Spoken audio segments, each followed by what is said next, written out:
ಗುಂಡನ ಸೈಕಲ್ನ ನಮ್ಮ ಅಪ್ಪ ಯಾಕೆ ತರ್ತೀರಿ ಅಂತ ಪೂರ್ತಿ ವಿಡಿಯೋ ನೋಡಿ. ಸೊ ಇದು ಸಂಡೇ ಮಿನಿ ವ್ಲಾಗ್ ಆಗಿರುತ್ತೆ. ಸೊ ರಜಾ ಅಲ್ವಾ, ಅದಕ್ಕೆ ಕಾವ್ಯ ರಮ್ಮ ಗುಂಡ ರಮ್ಮ ಎಲ್ಲರೂ ನಮ್ಮ ಮನೆ ಹತ್ರ ಬಂದಿದ್ದರು ಸುಮ್ಮನೆ ಟೈಮ್ ಪಾಸ್ ಮಾಡ್ಕೊಂಡು ಹೋಗ್ಲಿಕ್ಕೆ. ಗುಂಡ ಹೇಳಿದ ಮಾತು ಕೇಳ್ತಿರ್ಲಿಲ್ಲ ಅಂತ ಕಾವ್ಯ ಈ ಥರ ಹೊಡಿತಿರೋದು ಅಷ್ಟೇ. ಅದೆಲ್ಲ ಆದಮೇಲೆ ಗುಂಡ ಅವ್ರ ಮನೆ ಹತ್ರ ಹೋದರು.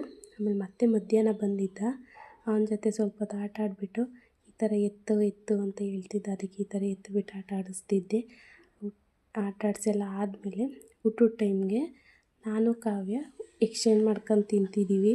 ಅಂದರೆ ಅವ್ರ ಮನೆ ಊಟ ನಾನು, ನಮ್ಮ ಮನೆ ಊಟ ಅವಳು, ಇಬ್ಬರು ಎಕ್ಸ್ಚೇಂಜ್ ಮಾಡ್ಕೊಂಡು ತಿಂದ್ಬಿಟ್ಟು ಇಬ್ಬರು ಕುರುಕ್ಲು ತಿಂಡಿ ತಿನ್ನೋಣ ಅಂತ ಅಂಗಡಿ ಮಾತ್ರ ಹೋಗ್ಬಿಟ್ಟು ತೊಗೊಂಡು ಬಂದು ತಿಂದ್ವಿ. ಇದು ಸಂಜೆ ಗುಂಡ ಮತ್ತು ಅವ್ರ ಅಕ್ಕ ಸೈಕಲ್ ಹೊಡ್ಕೊಂಡು ಬಂದಿದ್ದರು. ಗುಂಡ ಇದನ್ನು ಅವ್ನ ಸೈಕಲ್ನ ಅಲ್ಲೇ ಬಿಟ್ಬಿಟ್ಟು ಹೋಗಿದ್ದ. ಅದನ್ನು ನಮ್ಮ ಅಪ್ಪ ಮನೆ ಹತ್ರ ತಂದು ನಿಲ್ಲಿಸಿತ್ತು ಅವನಿಗೆ ಗೊತ್ತಿಲ್ಲ.